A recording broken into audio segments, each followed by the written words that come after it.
This is Breaking Through the Mayhem, the Site Lead podcast series, bringing marketing industry leaders together to discuss the ever-shifting media landscape.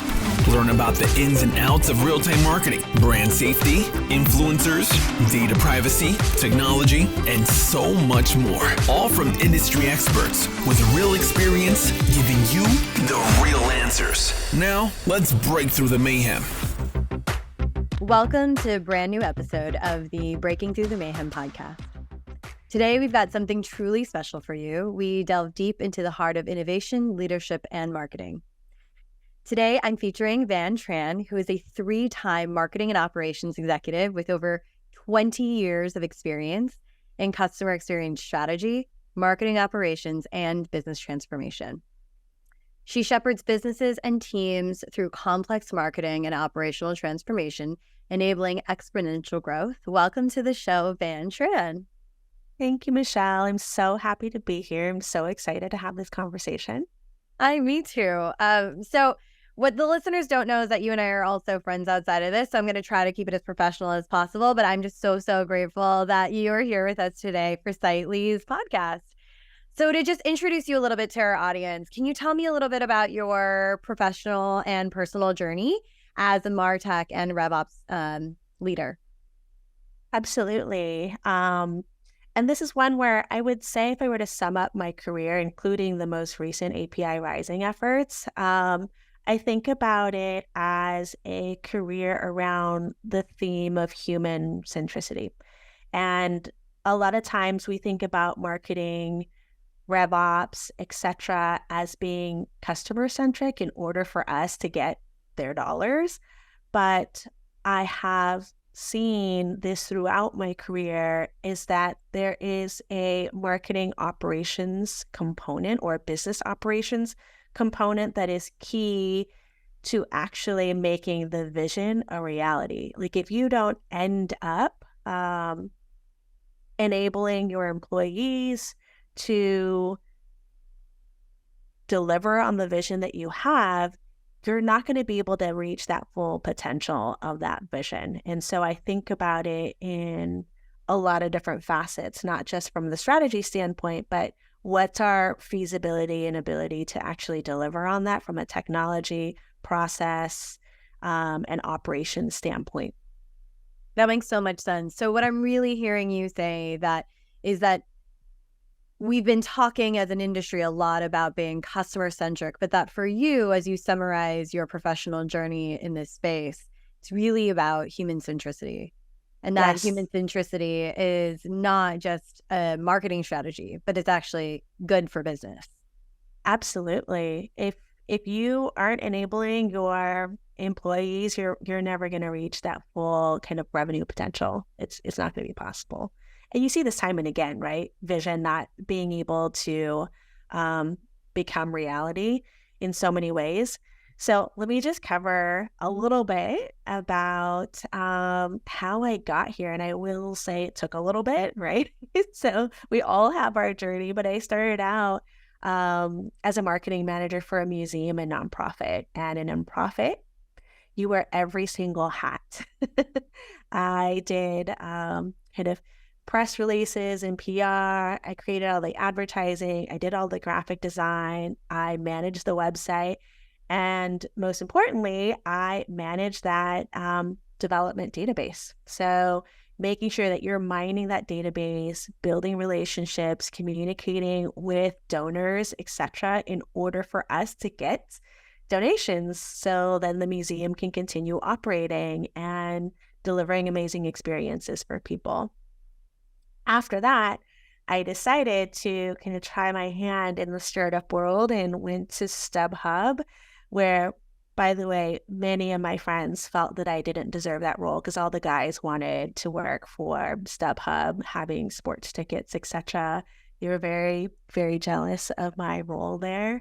But And that it's not was so much a startup anymore, huh? no. And at that time, this was before eBay acquired StubHub. So that was very eye-opening for me because they were so focused on the numbers. I mean, you have to show growth, right, in order for someone to want to acquire you. So that was an incredible and very rigorous marketing experience for me to really cut my teeth in terms of corporate America. And all of the experiences associated with startup I experienced there. So the whole culture, everything. And then I ended up moving over to the vendor side. So Responsys was a vendor of StubHub. They recruited me. I went over to Responsys and did marketing strategy consulting. I worked with incredible brands there for a number of years. I did this internationally as well. So I worked in the US with Wells Fargo, Lego, Sanrio, Allstate, Harley Davidson, you name it. So many different brands across a lot of different verticals. And so it was very intentional in terms of thinking about accelerated growth and learning for myself. What better way to learn than to work on the service side and deal with a lot of different brands with a lot of different problems. And I did this internationally, and that I moved to Sweden for a little bit and continued the consulting, working with Scandinavia and the UK clients, as well as taking on US clients while I was there. Incredible experience. And I ended up getting recruited to Westfield. They were thinking about how they would change messaging and change the experience for consumers, for the shopping experience. And Westfield is an incredibly large, behemoth of shopping centers. It's global. So when we think about the mall, we don't always think about it being a huge brand that makes multi-billion dollars. But Westfield is one of those. And I worked in the innovation lab where we really were thinking about how to change the experience of shopping malls, knowing ahead of time that the shopping experience is changing. People are moving online. So how do we bring people into the shopping centers? So we can talk about that a little bit later, but that was an incredible role. And that was going back in-house because I wanted to take all of my learnings, bring it in-house, and then eventually decided to go back into the agency world. And agency world is a bit different from a more tech consulting experience and strategy. Incredible experience, and one that expanded my view of thinking about that whole human-centric component of I need to deliver at scale for a lot of different brands because my team is actually helping businesses reach their goals. So how do we do this in a way that makes sense for my employees? And I don't want to burn them out. I want to be able to deliver consistently. So it's thinking about that full experience all the time. And you want to talk about all the different layers. You're thinking about the client's consumer goals. You're thinking about the relationship of our team to their team. And that's kind of a B2B component. I'm also thinking about the internal operations experience as well. So a lot of different ways to think about just human centricity there. I love everything that you shared. In your last role, is it right to recall, I think that's that agency group that you're working with is Omnicom? Yes, that's the holding group. And I actually worked for two organizations there. So one was definitely a CRM agency, and then the other was management consulting, which I purposely sought out. And that was just an incredible experience because I wanted to get back into the technology bit of it and really understand. And I know implementation of technology is a whole other beast that a lot of people overlook. Well, I think I only brought that up because what I think is really beautiful about your story that you touched on a little bit when you named that Westfield is a multi-billion-dollar company and that it's global. It's that when I have learned more and more about your expertise in your work, you're not thinking about how does my MarTech decisions or my RevOp strategy plans, how does it impact just my department. You're thinking about how this impacts thousands of employees' lives and millions of consumer lives. And so when I hear the range of accounts that you got to support, I'm always blown away. But I think what I find really unique and interesting is how you're like, you casually say, I had to implement these strategies at scale, but you're really truly speaking about so much more than just marketing and advertising. You're also talking about how does that how do those implementations impact employees' lives? So it really brings that human centricity theme full circle, I think. It makes me think a little bit at Sightly, right? Like, we talk a lot about brand mentality, and what we think about when it comes to brand mentality is we see a lot of companies come to us thinking about brand mentality as almost synonymous with brand authenticity, but they think that brand authenticity is a marketing team assignment, that it's this advertising team assignment, right? It's something maybe our agencies help us develop. But what I like about what you're saying is that things like brand authenticity, brand values, even corporate social responsibility, those things are actually a business strategy, not just something we're outsourcing to our marketing agencies or departments or teams. It makes me wonder, who do you see actually executing on that? Like, what is currently working for businesses who treat things like brand authenticity and brand values as a business strategy, and who's doing it well? And then what are some mistakes that you see happening? Sure. Let me first just umbrella this. At least for myself, I think about all of those different things from a brand authenticity, values, corporate social responsibility under the umbrella of customer experience. So from a customer experience standpoint, or even if we want to talk about human centricity, it's a collection of different experiences that someone has with a brand. It's the whole culmination of all of those experiences, including your sales, your support team, your in-store team, and what they see in the news in terms of what you say you stand for. I think these days, consumers look at brands as an extension of how they see themselves. So you start to see this in cancel culture. You start to see this in terms of folks rallying and saying, hey, support this company because they stand for X, Y, and Z, because they treat their employees well, etc. I'll use an example, and one is I worked with an automotive company thinking about innovation.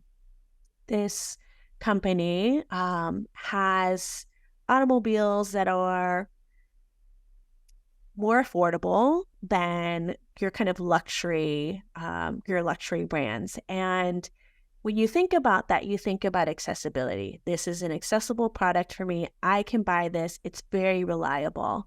Well, they started to think about, what does that actually mean from a full experience standpoint?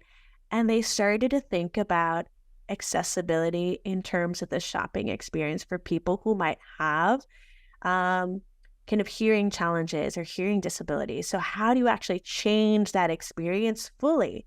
So it's taking that brand promise and thinking about it from a very holistic point of view.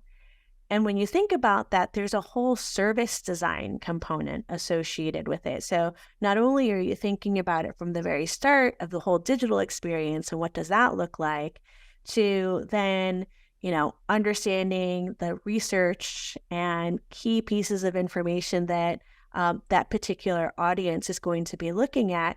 But then how do you help them take that information and go to a location and continue the shopping experience there?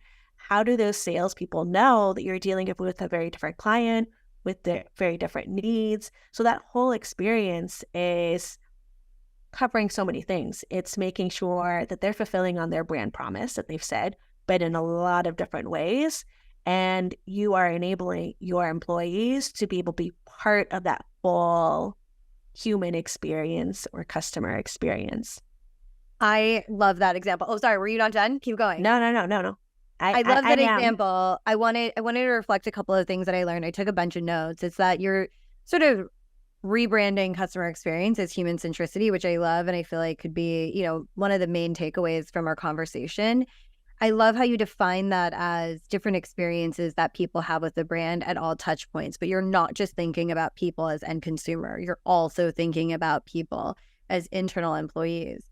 I mentioned a little while ago the work that we do here at Sightly and our platform. It's called Brand Mentality. You know it. We love it. But what we really think about is that emotional DNA that you're talking about for this automotive brand as being accessible at all touch points of the consumer journey. And that means also training employees on accessibility, because that is actually the brand promise. So that goes into then their service design. And why that's music to my ears is because that's what I feel like we preach at Sightly about. The promise of brand mentality is that you can have, what we find is that businesses come up with these brand promises, oftentimes through the lens of marketing, and marketing's always connected to revenue at some point. But where that gets dropped off is like they don't really have a way to take their emotional DNA, codify those brand values, and integrate that into every decision that they make as a business, marketing and operations combined. And then how does that then support revenue frameworks?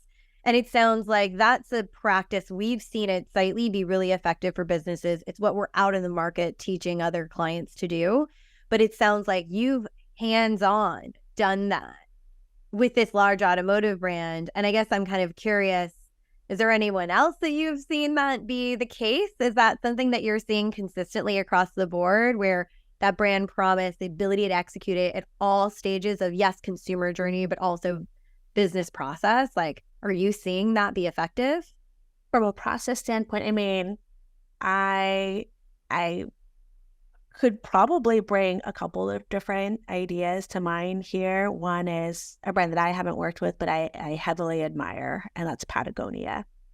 Patagonia, I think so many people have talked about Patagonia in that we know that brand is about getting outdoors, appreciating nature, etc.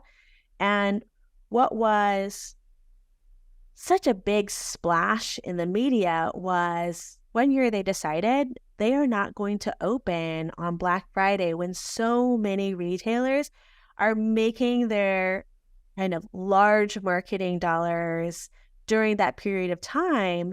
And they decided they're going to close all of their stores because they wanted their employees to be able to get outdoors. And that is what that brand is about. It allowed their own employees to go out and live that promise. And on top of that, they decided any revenue that was made in that weekend digitally would be donated to nonprofits. I mean, this is one where you start to think like, oh no, you're going to be losing money from this. But so many people were so behind this idea that they spent more money. And so it is just completely good business. You just do the right thing. And there's a Forbes article that quoted a survey that was done by Thales International that talks about how there's a relationship of loyalty to brands that share similar brand values. And this survey said nearly 90% of survey respondents said that they would stay loyal to a brand if it shares similar values to their own. And that was absolutely illustrated in the Patagonia experience. So you can see that. But I would probably say, and I hate to keep touting the Westfield story, but Westfield wanted to have a different experience for people. So Westfield Shopping purposely thought about branding all of their shopping centers.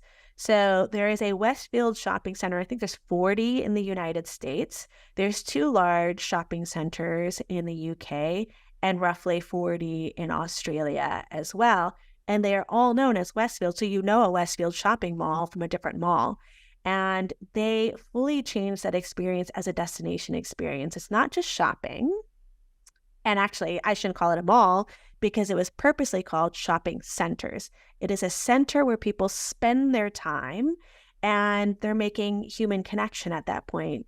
Yes, you might be browsing the stores, but they thought about how to change that experience for each individual, there were efforts to understand kind of foot traffic patterns. So then you can understand which shopping or which brands you should curate in different locations, because we wanted to make it easier for folks to get to all the stores that they would typically go to. So there would be a luxury wing, there would be fast fashion, there would be a whole food court or restaurant experience, and you can have your more elevated experience versus your less elevated experience. And then on top of it, there was wayfinding within the shopping center itself.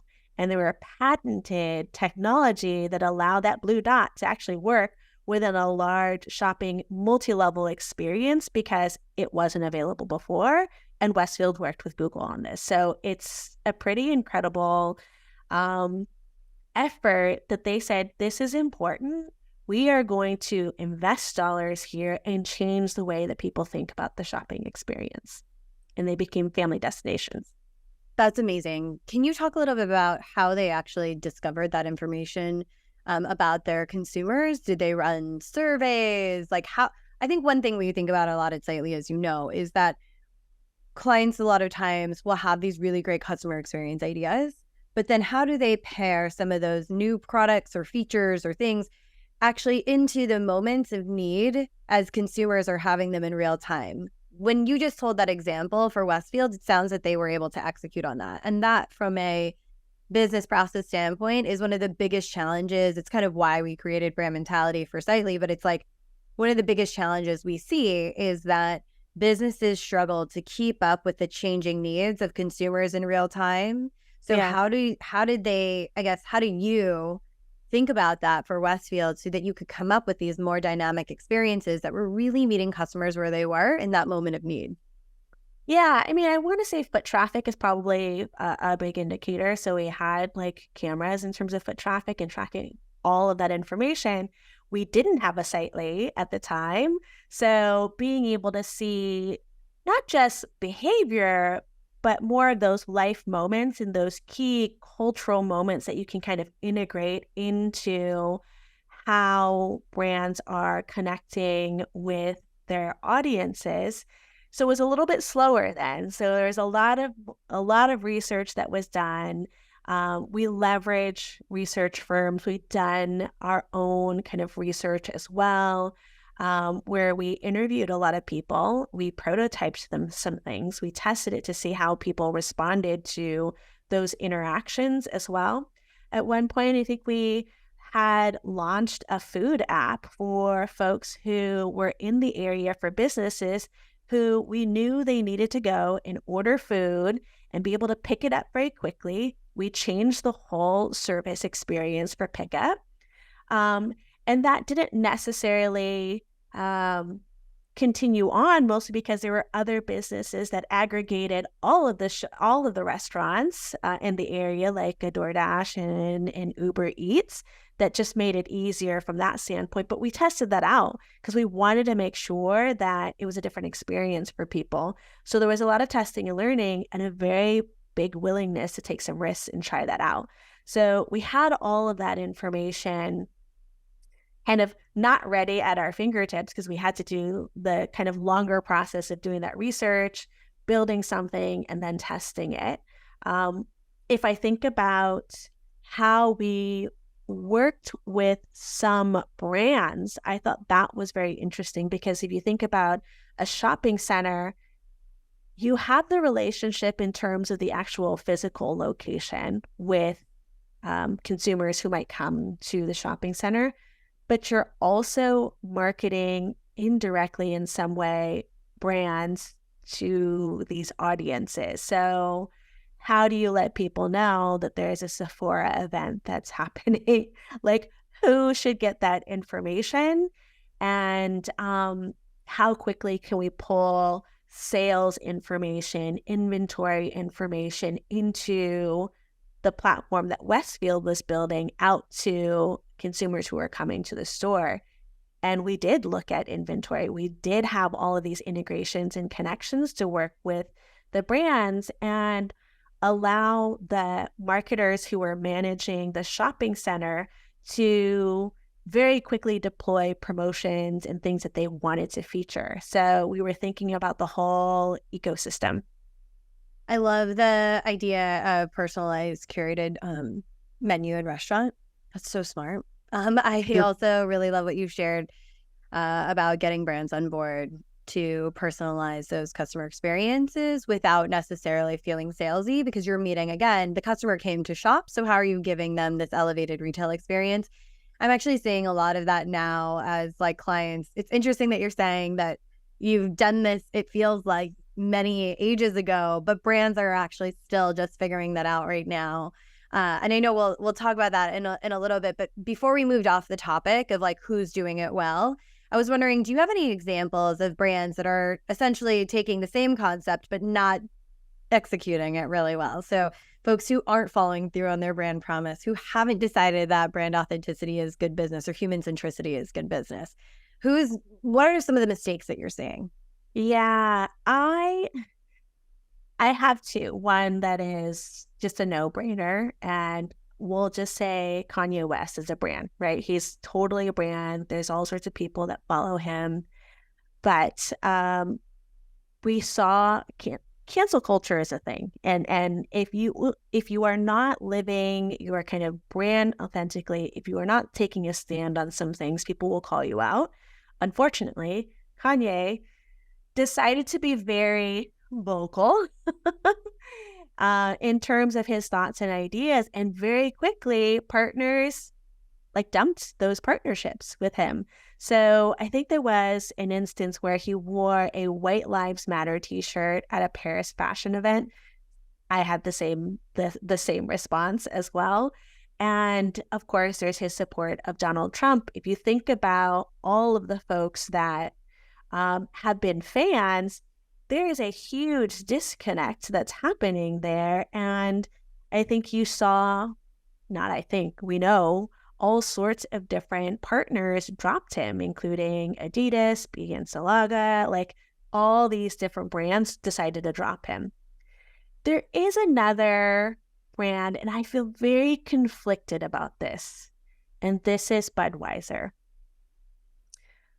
Budweiser had partnered with a trans influencer to kind of promote Budweiser.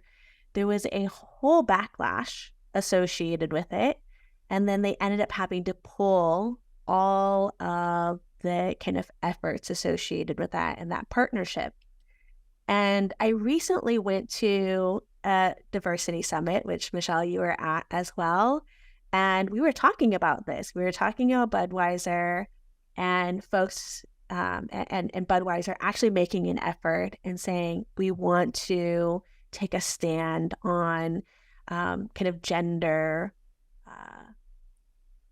point of view and being supportive of the LGBTQ community. And they did in a big way, but they had to pull back. It hit their bottom line for sure. And there was backlash on them pulling back. And for me, I ended up saying like, yeah, well, they walked it back really quickly because they were concerned about their profits. But the person that I was talking to was responding to me, and he said, I am not going to fault them for trying. And I think it's amazing that they tried and they have my marketing dollars, or they have my like consumer dollars. I'll go buy some Bud Light. So I thought that was very interesting as well, where it's just like, we can give some brands some grace for trying as well. And, you know, there might be back and forth. So I feel very conflicted about that, because my whole like being very stalwart in your kind of point of view, you should take a stand and stick with it. But I also understand there's like some real dollars behind that. So how do you do that? And I don't want to be part of that whole cancel culture that does exist. But that was an interesting one that made me think. That's actually one of the moments that brand mentality picked up in our platform, obviously. And it was something that we reported on, because our data does pick up moments that, of course, that are like that. And I think the case study we were really writing about was that is a cautionary tale of not having clear and codified brand values across your organization that also then connects into your marketing agency. So a quick look under the hood, if you work in the industry, right? It's like that entire execution wasn't necessarily handled by the CMO of Budweiser or even the VP of marketing from Bud Light, who unfortunately was then subsequently let go after this whole crisis, right? So really, I think what we're seeing is like from a business operations and MarTech operations standpoint, there was a gap in codifying brand values in a way that was also then connecting with your core consumer audience that may or may not stand with you. And I think that is one of the pieces of brand mentality where we're not as Sightly trying to say that we want to put our values into the world and what we think is right into the world. We actually just want to empower brands to stand up with their values, to be authentic, and then see that all the way through. So I love the point that you're making of, well, at least a brand tried to stand up for something, but maybe the execution wasn't great. I think from a Sightly POV, it's a call to action for brands to codify those brand values so that when they stand up for the thing, that they can actually do so in an effective way, meeting their audience where they're at, and then really making key decisions around brand positioning. Because one question one of my colleagues had asked at the time was, well, this campaign happened in May. If it happened in June, would that have been different because that's Pride Month? Would we have shown up differently as a consumer audience? And so I think, right? So I think it's a really interesting take on the demand for, or the need for brands to have a way to synthesize those brand values across internal marketing organization, external agencies that are executing influencer programs such as this one, and the need for us to like help brands and companies like really figure that out so that they can stand with their brand values. And then there goes your 90% stat from earlier, right? 90% of consumers want to buy from brands that feel like they share the same values. Yeah. I love that you brought up the tool itself as well, because if I'm thinking about from an efficiency standpoint and having dealt with multiple different departments, that kind of department handoff, collaboration, etc., is key to having a consistent consumer experience as well. So having a platform in which you can have a discussion with all of the other departments that might be connected with it is definitely key. But I think and I think the magic is how quickly Sightly does this, because it's continuing to listen. You're putting in all of the kind of relevant brand components that is associated with your brand, and it's listening for opportunities and moments that come up. Then you can have a very quick conversation with all parties that should be behind this, that might be involved, and have a discussion about that. And that's something that honestly was done so manually before, where you're just looking at what's the cultural zeitgeist of what's going on, and you're looking at trends and keywords, and then somebody is making that decision and saying, hey, this is what our brand is about. I think there's an opportunity here. How long does that take? And how many of these moments can you actually action on? So I find that in my kind of efficiency mindset to be something that's very compelling. Well, and thank you for saying that, because what I think I learned from your stories about like your storytelling around career experiences you've had is that manual piece. That's what makes me always so impressed with the stories you share, is because like you've done this like really heavy lift manually. And not only do I say manually about pairing research to action, but you pair research to action to organizational change. Organizational change is like turning a cruise ship. How you do that manually is like incredible, honestly. Yeah. And you have to be able to find the benefit for everybody involved, right? Change is hard, change takes effort, and change takes time. But on the other side of it, is it going to be a better experience for everybody? Is it going to make every department's life a little bit easier, better? Are they going to feel safe in that change? I mean, where we are in the midst of gigantic change with AI right now. So how do you think about this from an operations standpoint, from an employee trust standpoint? And of course, there's all sorts of upsides from a consumer experience standpoint as well. And then bottom line, right? So then you have those massive cost savings that you can achieve, or maybe an 8-figure revenue uptick. So I think there's that connective thread again about human centricity being good business. So I guess it leads me to this next question around, we've talked a lot about the stories and the experiences in your career, and it makes me curious.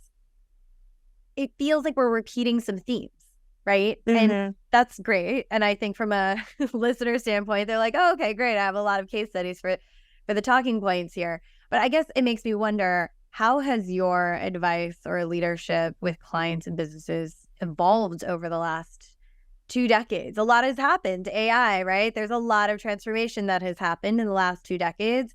But how has that impacted how you lead clients to navigate the challenges of today? Yeah, I think solving it has changed over time because technology has evolved. And honestly, I think technology and consumer savviness around data and experience is also impacting how businesses respond. So those two are 2 key drivers in terms of how businesses are thinking about customer experience right now. The technology allows us to scale. And 2 decades ago, we were thinking about segmentation and automation. But we also knew that segmentation and automation still had a huge level of manual process and production associated with it. It's like, great, we talk about right time, right message, right channel. And when we say that, that implies a whole infrastructure underneath that. So that implies a central customer database. And it implies you're collecting all of this information, processing that, and then understanding a consumer's preferences, thinking about ways in which they kind of discover next things. Well, guess what? Most of the time at that point in time, it was all someone saying, okay, if somebody likes this, then they're probably going to like this other thing as well, unless you've got all that data. And you're making all of the production and assets after you've done that understanding. It's not done real time at that point in time. So it's just like really segmentation and maybe hyper segmentation. And then the production for that becomes a cost decision. Like, how much time are we going to spend creating different assets for every possible permutation of messaging? And then even then, I think a lot of people were doing that in a very clumsy way. So you would see like a newsletter with a bunch of modules and communications that had a bunch of products that just felt so random to you, or it's just like, here are your picks based on blah, blah, blah. And, people were savvy to that. It's like, okay, you've seen me like a couple of things, but it still wasn't a great experience.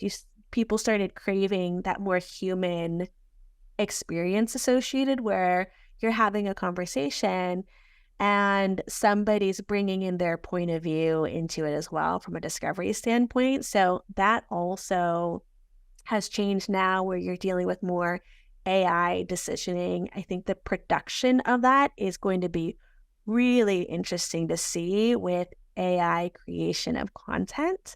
So that's going to change in terms of that more kind of immediate messaging. But I think where we also need to pay attention to is that actual real human component. How are we enabling our in-store folks, our sales folks, our field people, our sales team to get real-time, up-to-date information so they can have these conversations with consumers and with their kind of prospects and clients. And that is going to be key. I think I wrote down so many notes about everything that you just shared. One of the big takeaways that I really heard is that your advice to clients is changing with the times because the technology has changed. But what's not changed, what's still coming back, is as technology advances, the need for that human expertise overlay. That's not going anywhere. Yeah. That is definitely not going anywhere. And so like the technology changes, but consumers are just continuing to demand more. Like they're demanding so much more, and you have to pay attention to that. That human aspect of it is still quite important, even with AI, because we've seen AI fumble. And how many times have you inserted prompts into ChatGPT and not gotten what you wanted back? And then you kind of give up and write your own, like, more human communication that's kind of needed. So I don't think that's going away. I think the fear that folks have in terms of AI taking over from a marketing aspect is different. I think it's really about understanding how you can leverage these tools. And that has been the constant. It's like, okay, how much of this can I leverage from technology? And I still need to bring my point of view, my expertise, my very humanness and ability to discern nuance and read the room per se becomes important. Yeah. And I love that you're saying this. I feel like it's exactly the same evidence that we've seen with our clients on brand mentality. That's exactly what they tell us. They tell us the same thing that you just said. The things that they love about our work is the fact that they do get to insert their POV through their profile. The things that they like about our AI is it looks at those nuances and context in real-time moments. And I think that your experience and your advice is exactly in line with like what we see out in the world and the industry, what the industry needs now. So to kind of wrap us up, because we talked about a lot, I love how we kind of continued to come back to this human centricity theme. You're clearly a thought leader in this space. You shared deep experience with us across the board. I wonder if we can, summarize it all together. So what would Van Tran's playbook for success be so that if I walk away from this podcast, I can actually implement some of the best practices that we talked about today? Sure. I would think about it. I mean, it's three things, but most importantly, it's two things. One is, what's the impact to the consumer experience or customer experience? Experience makes up, I don't know, a huge percentage of how people perceive a brand. And we know experience is a collection of different things across different channels and people, etc. The other thing is impact to user experience. People who are using technology, if we're thinking about MarTech, is how usable is this? What's the operational considerations that you need to list out and understand in order for your team to maximize all of the features, functionality, and deliver on that vision that you have for consumer experience? So that's going to be key. And I think in that bullet alone, that means you actually need to bring them into that process when you're decisioning on that technology, because how many times have senior leaders decided that they know what's needed, but they haven't been in product in 10, 15 years that they actually are so far removed from the pain points, they don't understand what they're trying to solve for. So I think that's going to be a key component. And I think about this as in terms of inclusive decisioning, if we think about human centricity in general. And then last, because I'm also like just a data nerd as well, is that oftentimes technology is moving so quickly. You're like one product that covers so many different aspects of the features and functionality that you need changes. So you want to be able to take something out and replace it with something else fairly easily. So I'm always thinking about, does it enable us to gather this information and get the data? So I think about data and extensibility. Its ability to integrate with other products is going to be key, and its ability to collect data granularly so that you can actually see the performance information and be able to get the learnings that you need to measure customer impact, to measure usability. So all of that becomes really important. Okay, amazing. So I feel like the Van Tran playbook for success is thinking about that impact to customer experience, user experience and usability and operations, and then essentially ability to look at granular data and then to scale it. Mhm. That makes so much sense. Thank you so much for that. Okay. So I guess I would say the last piece that I want to really capture. So if you're listening to this podcast and you're like, all right, I can do that. I will use these tips in my playbook. Then maybe my next question, just to like help folks as they go down this path, is can you give us a couple of watch outs? Like, what are the biggest challenges or maybe opportunities that you see for companies who are doing some of these things and tackling their MarTech stack in a way that has those three features: customer experience, user experience, data, and extensibility? Sure. I think implementation is key. A lot of times you've gone through what feels like a marathon of evaluating a platform or a technology, or even coming up with a strategy. But when it comes time to put rubber to the road and you're doing implementation, for whatever reason, so many businesses skimp on that phase. And part of it is like, oh, I have to have two parallel systems at the same time. They try to do this as quickly as possible. They talk about an MVP. That's like a default version. And so many times the implementation goes wrong.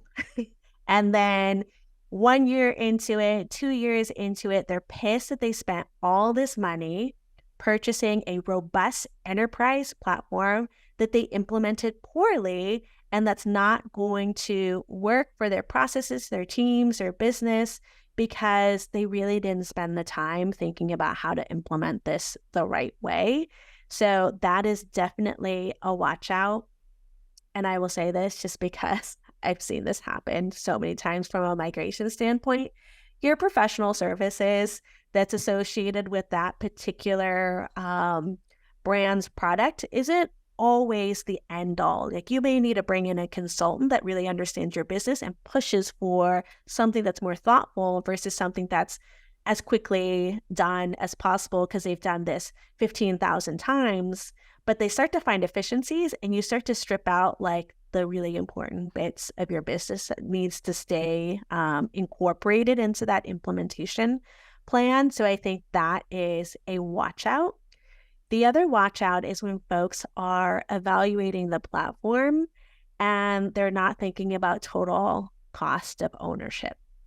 So it's implemented, but they don't have a product or platform specialist that can continue to maintain and optimize features and changes in terms of how that product is being used or that platform is being used. So then you're stuck using professional services for a long time, and those professional services become really expensive as well. And again, you're dealing with a professional services team that may or may not be retained, and their relationship with your business and understanding your business needs might be compromised. All right. So that brings us to the end of our talk today, which means that I get to ask my favorite lightning round questions. So these are just really quick ones that I think help us wrap it all together, especially as I think about, why is Sightly creating brand mentality and kind of like putting this work into the world. So our lightning round questions to kind of bring it all together are, the first one is, name your favorite mission-driven business and why. Headspace. And it's for multiple reasons. I am a big fan of meditation. I definitely believe in it, but it's also a technology company, and I find that fascinating. So it has this incredible mission to make lifelong mental health accessible to everybody.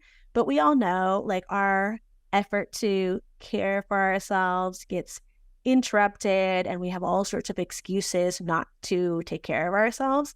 And I feel like they have spent so much time trying to understand what these hurdles are and give it to you piecemeal and help you build these routines and habits into your everyday life. I just think they do an incredible job. I remember using them back in, I'm going to date myself, well over a decade ago, when it was like a tiny little, just somebody recording their kind of meditation, to now it being an app and something that's like an enterprise level tool. So incredible, mission oriented, solving from a technology standpoint. I love it. Yeah, I just actually had a chance to meet with their chief of staff of care services. Her name is Nicole. She's absolutely incredible. And when you hear her speak about democratizing access to mental health support, it's really powerful what they're doing. All right, second and last question. What would you, Tran, leverage your courage for? Making us more human. So building our muscle for connection, being able to see that we're interconnected, building our muscle for empathy and compassion. Thank you for that. All right. Well, before we close out today, is there anything else in terms of like, where can people find your work? How can they connect with you after listening to this episode? Sure. In terms of how to connect with me, you can connect with me on LinkedIn. So I think if you look up Tran, or I think it's like LinkedIn in Tran Van is where you can find me. And I also am head of 2 different organizations. So I'm a co-founder at API Rising. So I think about human connection from a leadership perspective. And then I also have consulting as well for createripples.co. Awesome. All right. Well, again, thank you so much for sharing your expertise and your experience with us today on the Breaking Through the Mayhem podcast. I look forward to hopefully featuring you again soon. Thank you so much. It was great being on this podcast. All right. Thanks, Ann. See you next time. Bye. Hi, I'm Hannah, one of the producers for Sightly's Breaking Through the Mayhem podcast. We want to thank you so much for listening to the show. If you want to learn more about the guests we had on today, we included additional information about them in the show notes. Finally, if you'd like to be on the podcast, or if you know someone that would make a great fit, you could fill out the form at sightly.com/podcast. We hope you have a great day.